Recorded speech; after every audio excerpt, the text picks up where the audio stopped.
I first met David at the student bar in college. I had seen him before and thought he was the strong, silent type. When he was in a group of other students, he never dominated the conversation. His participation was usually limited to answering questions. He paid attention to people and seemed polite and caring, a good listener.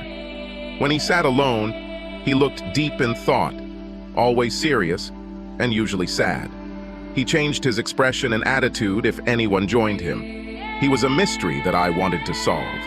One day when the tables were full, I asked permission to join him. He said it would be an honor for me and pretended it was true. His joy seemed to appear when I spoke to him. He smiled and I managed to make him laugh at some of my jokes. We remained in a constant state of conversation until he said that he had to go to class. I told him that I enjoyed talking to him. "Me too," he replied. Damn, he was so cute. 2 days later, he was in the same place and I asked him if saves is there a place for me next to him? Yes, I protected him at the cost of my life. We started talking again, and laughter came easier to him than the first time. I loved seeing him smile. I knew I was falling in love with him, quickly. After a few repeat encounters, I wondered if he was ever going to ask me out. I took the initiative into my own hands. "Dave, I just asked a friend to give me a couple of tickets to the Phil Collins concert. Would you like to go? Don't you have a guy who could take you?" It seemed to me that he was trying to find an excuse not to go with me. "Hey, if you don't want to go." "No, I'm sorry. I'm just surprised that a sweet girl like you doesn't have a boyfriend. I didn't insult you." I moved closer to him. "I'm good, aren't I? Tell me, how good am I?" He smiled. "You are beautiful, smart, and very witty. This is my favorite feature about you." Damn it, I was hoping for sexuality. He blushed. He actually blushed. "Nancy, you're taking me out of my comfort zone. Yes, I do think you're sexy, but I don't want our relationship to be based solely on looks. I would like to know you better, but to know is not in the biblical sense. And now, I would love to go to the concert with you." We went to the concert. I had a great time and he seemed to enjoy it. We walked back to my dorm. He hugged me. No kiss, not even on the cheek. My assessment of my attractiveness took a hit. After several weeks of constant meetings, I became worried again. "Dave, don't you like me?" "Of course I really like you."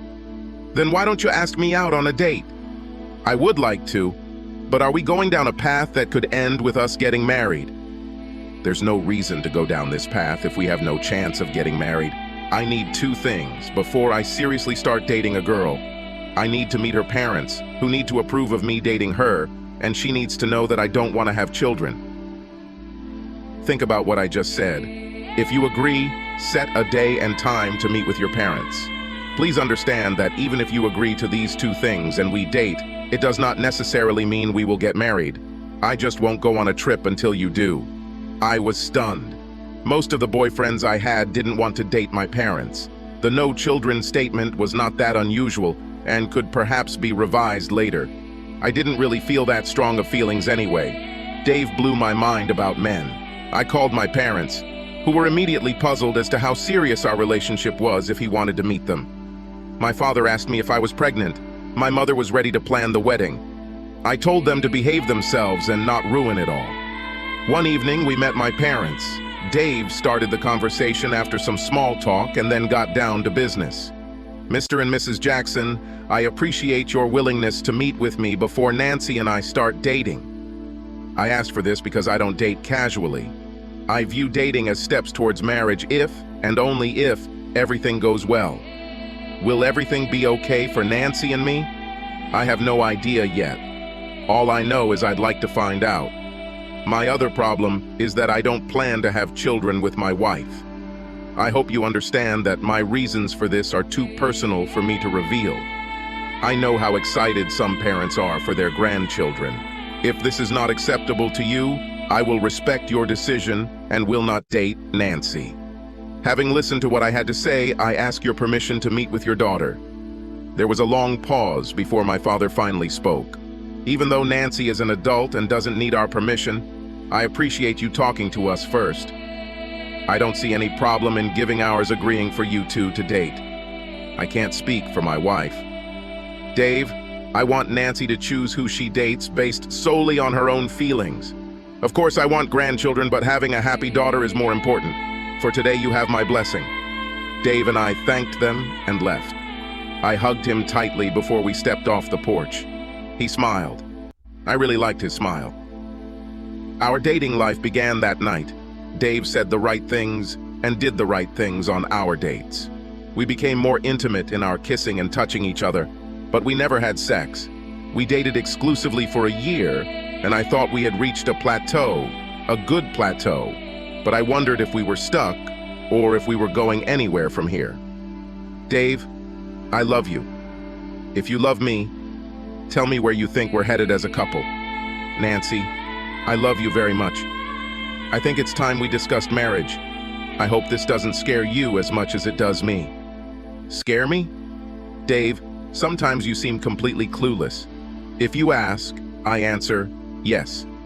Well, then I'm asking. Nancy Jackson, will you marry me? Wait a minute, let me think about this. Good, yes. We got married after finishing school.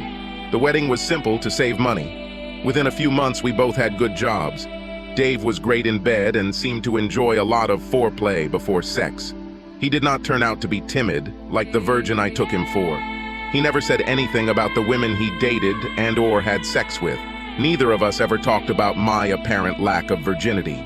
Dave did a great job around the house and was willing to share household chores. He often asked if he was doing enough to help. I always received compliments for my cooking, cleaning, laundry, and especially my ability to please him in bed. My female colleagues were very jealous. Our home life was full of energy focused on communication, caring, love, sex, and laughter. To save money, we rarely ate out and stayed to play board games or card games instead of going to the movies or concerts. An old DVD movie and popcorn were a regular part of a Friday night's routine, along with cuddles. The only thing that surprised me about Dave was that he turned out to be a consummate teaser and joker. This was supposed to be my strength, so I wasn't going to give in. It was as if April Fool's Day came to our house at least once a month. I still smile just thinking about those days and some of the pranks we played on each other. Almost a year after the wedding, a serious incident occurred. At the time, I was afraid that I might lose my husband because of this. Even though I took the pills regularly, I became pregnant. 3 home pregnancy tests and 2 tests at the doctor's office were positive. I was afraid to tell him. I didn't want to lose him. I held it in until he noticed the morning sickness and asked what was wrong. The dam broke and I blurted out, "I am pregnant. I'm really sorry." I shed some serious tears. Dave didn't change his stoic expression. After a pause, he said, "Let's talk about this after you calm down." It took me a few minutes to calm down before he asked, "What would you really like?"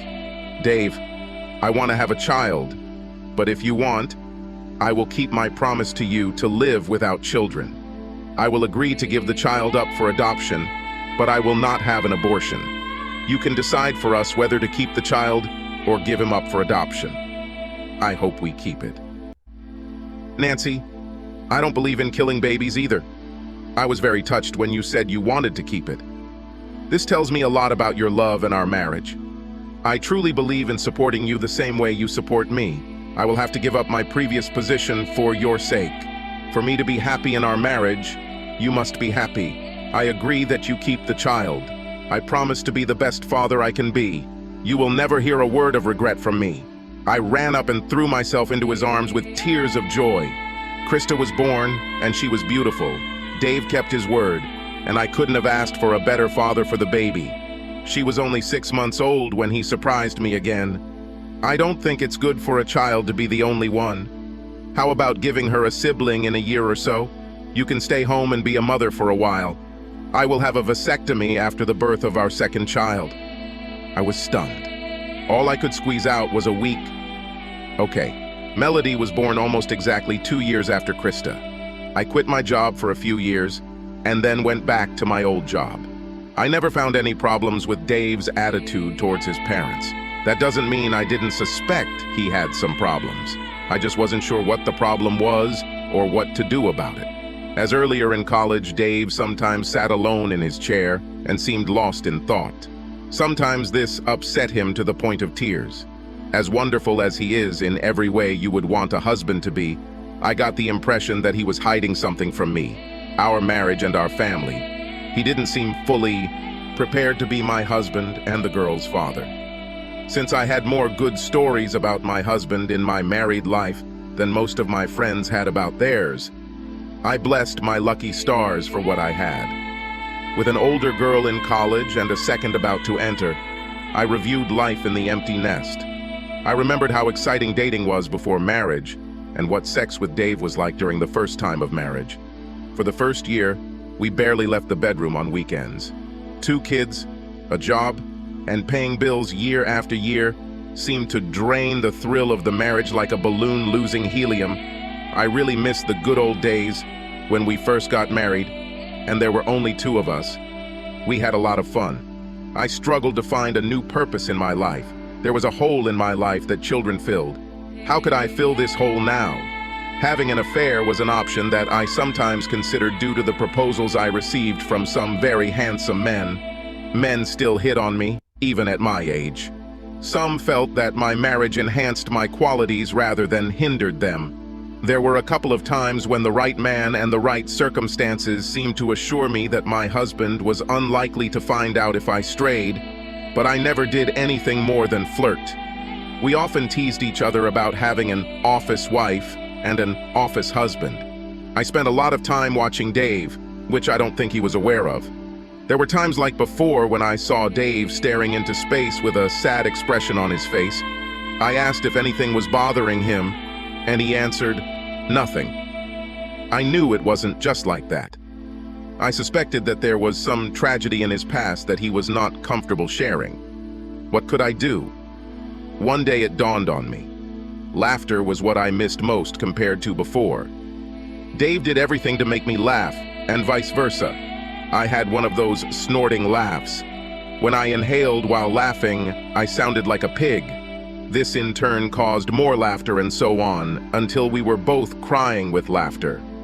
For several years, until the children became adults, we played pranks on each other to laugh and have fun. This practice seemed to be dying out. We may have thought that we should set a more mature example for our children. Now I figured it was time to start the giveaways again, especially since April is coming soon. Our marriage could be rejuvenated. I spent the weeks leading up to April 1st, working to organize my giveaway. I talked about the new man in the office and how all the women were crazy about him. I bragged about how Evan danced when we had an office party that Dave couldn't attend. I started working overtime at work and having a bachelorette party once a week. When I got home, I took a shower before going to bed. I began to gradually cut Dave off from oral and vaginal sex under various pretexts. I nagged at him for doing his chores. I complained that I had to redo a lot of his chores because he didn't do them right. I have overcooked, undercooked, or otherwise ruined many of our dinners. Despite his annoyed expression, he wasn't complaining about anything, but he looked ready to explode. When the 1st of April arrived, I was anxious but ready. It was about 6 o'clock in the evening when the doorbell rang. Dave, open it. Either way, this is probably for you. Really, Nancy? I guess it doesn't matter that you're only 10 feet from the door. I'm tired. It won't kill you if you do something nice for me for a change. Dave reluctantly headed towards the door. I knew what was waiting for him there. A woman our age stood there with a package in her hands, her head down. She didn't look at all like what I thought a server should look like. Dave greeted her. "Yes, can I help you? Are you David Livingston?" She looked at her feet. "Yes." "Could you show me some identification?" He pulled out his wallet and showed his driver's license. The good part was about to come. I almost giggled in anticipation. "Did you go to Anderson County High School?" I was surprised why she asked this. It wasn't part of the script. "Yes, why do you ask?" "Have you met a girl named Allison Kirk? What's happening?" I stood up and headed towards the door. Dave was very upset, but finally answered. "Yes, we met, but then she left. I'm afraid to say, but she died many years ago." The girl raised her head and looked into his eyes. "I'm alive, Dave. I'm here and more alive than ever." David looked at her again. His eyes became big. I thought he was going to faint. Eli? Eli? My God, is it really you? Now her face was full of tears. Yes. But your parents told me you were dead. They said you committed suicide because of me. It was a lie to keep you from trying to find me. David reached out and pulled her towards him. They hugged and kissed. It seemed like they would never stop. I thought I would never see you again in this life. Please come in before I have a heart attack. They went and sat next to each other on the sofa. I walked over to my deep chair. They held hands and giggled like two giddy teenagers. I was completely ignored and it made me angry. I intervened. Excuse me, you two.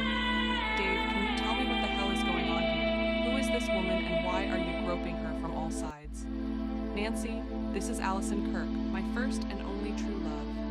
I never told you about her because it brought back too many sad memories for me. I thought she was dead.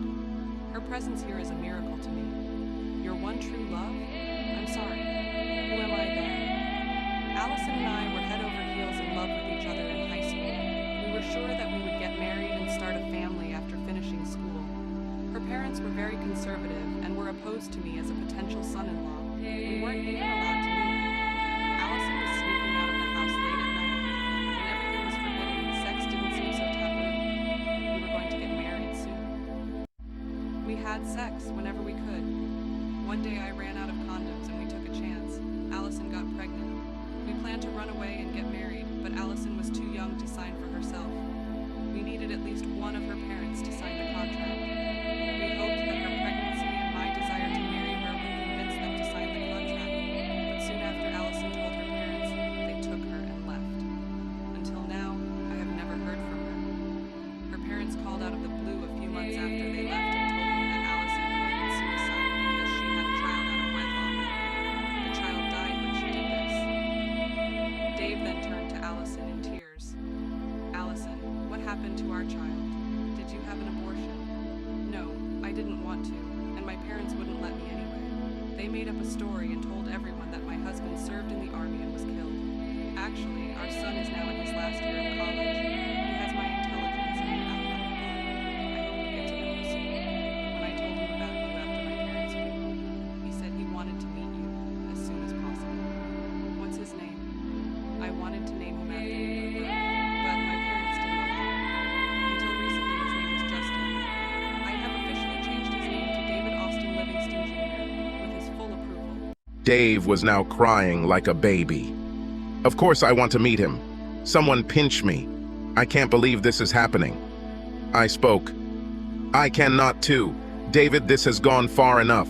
Please ask this person to leave our house immediately. You and I need to discuss several important issues, in private. There was an expression of angry determination on Dave's face that I had never seen before. No, I lost Allison once, and I'm not going to lose her again. I sat there in shock. Dave continued his questions. Allison, what happened to you when they took you away? My parents gave me an ultimatum. Leave with them, or they will never support me again. Dave, I was a pregnant teenager with no financial support other than my parents. You didn't have money to feed yourself, let alone your family. It hurt me to leave you, but I didn't have much choice. I went with them and kept my promise to never contact you. I had to agree to this, so they wouldn't give our child up for adoption. I lived in hell for 20 years. If I didn't have our son, I probably would have committed suicide. I've thought many times about how I could contact you without them knowing. They threatened to take Justin away from me, and I would never see him or them again. They watched me like hawks. I didn't have a mobile phone. I didn't have my own money. I never dated other people unless they were with me. It was strange. They even periodically took me to a guy with a lie detector and asked if I had tried to contact you. Everything changed overnight when my parents died in a car accident 6 months ago. Suddenly I had the hope of seeing you that had been suppressed for so long. Dave, it took me the last few months to find you. I found information about you. When I found out that you were married, I almost gave up. I didn't want to ruin a happy marriage. Instead, I observed you and your home to see if I could determine whether you were happily married. I'm not ashamed to admit that I hope this wasn't the case. Then today a young woman came up to my car and asked if I knew where David Livingston lived. I pointed to your house. She said, "Damn it, I hate serving people." She told me that your wife has filed for divorce. I took this as a sign from God. I bribed her to let me do it. I suggested that if your wife divorced you, I might have a chance to live again with you. Was someone going to serve me? She handed Dave the package. "Oh yes, David, you've been served." He took the package and began to open it. I screamed, "Please don't open it." It was an April Fool's joke. Just ignore it. He reread the document. I saw the anger growing on his face. If Allison hadn't shown up, receiving this divorce petition would still have broken my heart. Nancy, how could you be so mean? Although I should probably thank you. Now I have absolutely no guilt for Allison and I. He turned to Allison and took her hands in his. "Please tell me that you are not married." "Of course not. I was never even interested in another man." "Are you upset that I got married?" "Dave, you thought I was dead. You did what you had to do to survive. I can't hold it against you for this." "Allison Kirk, will you marry me?" I screamed. "What did you just say?" "Oh yes, Dave, yes, yes, yes." They hugged. "You can't marry her, damn it. You're married to me." "Not for long." He took out a pen and signed the documents. "Well, the marriage is over. It won't work. I'm going to give up on the divorce. We are still married." "Great. I'll just submit my own paperwork as soon as I can. I will be as fair as possible." Allison spoke up. "Dave, don't fight about money. I have a good job and my parents left me quite a lot of money. You could leave all your money to her and we'd be fine." I was seething with anger. "What about me? I won't be okay. The main thing I need is him, not his money or property." "Damn it, Dave, we've got 20 years of marriage and 2 kids, for God's sake. What will the girls think about you leaving me for an old girlfriend?" "Nancy, I am holding your divorce petition in my hands. This more than suggests that you no longer want me as a husband. You've made it clear that the new guy at work is the one you want, and you've probably already been together. I think the girls will understand when I tell them the whole story. In the long run, they will probably come to love Allison and their new brother. I told you it was an April Fool's joke. I didn't actually intend to divorce you. Being new to work is a myth. I just wanted to do something stupid and pull one of my pranks. I wanted to bring some spark back into our marriage. I'm afraid that you stifled the spark that was there, if that's really the case. I think what you're doing is more of a "you don't want me until someone else wants me" provocation. "Allison, give me a minute to gather some things."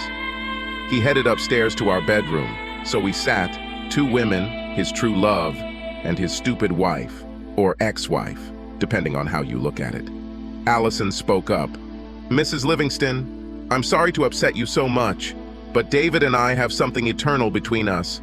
I really think our reunion was destined. Just be happy for the many years you had him. I would love to live these years with him. Instead, these 20 years were pure agony for me. I love him more than life itself." "You bitch, stealing husbands. I have to kill you.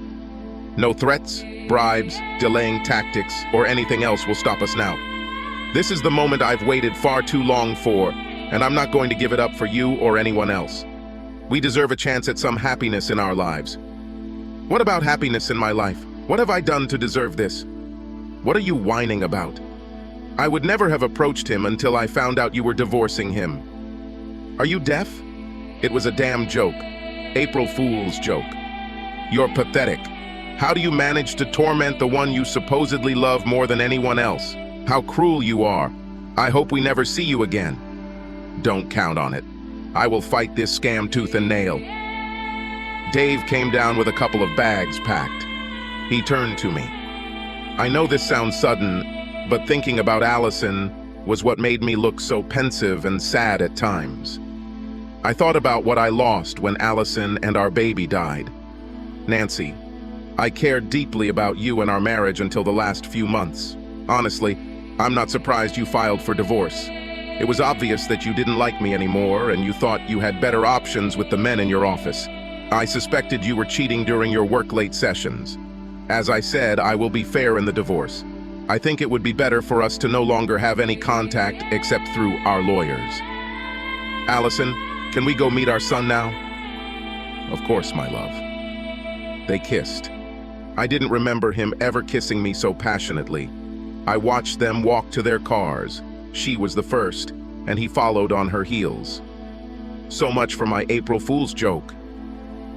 And then it dawned on me. You idiot! It was David's April Fool's joke on me. I started laughing. That son of a bitch got me. He got me good. I wonder where he got Allison or whatever her name is. She really is a great actress. I expected them to return at lunchtime and gloat about how they had deceived me, but no. They weren't there in the morning either.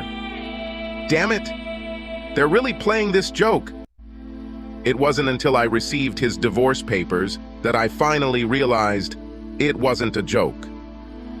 I tried to fight the divorce, but after 6 months of fighting with counteroffers, it became clear that the three of them had already become a new family without our divorce. I gave up, sold the house, and moved closer to the girls, who, unfortunately for me, liked their new stepmother and older brother. They thought the miraculous reunion of their father, his true love, and son was a significant moment. All this, of course, did not arouse my sympathy. In the years since our divorce, little has changed in my life, except for my grandchildren, which we share with all the politeness I can muster at family gatherings. My worst time is when April 1st comes, which reminds me of what happened. It wasn't all my fault. Who the hell reunites with his long-lost lover and son, both presumed dead? We could have ended up getting divorced either way, but I made it a lot easier with my prank. I don't do any April Fool's pranks anymore. Subscribe to our channel so that your second chaff doesn't cheat on you, and go ahead and listen to the next story, because this story is nothing compared to the next one.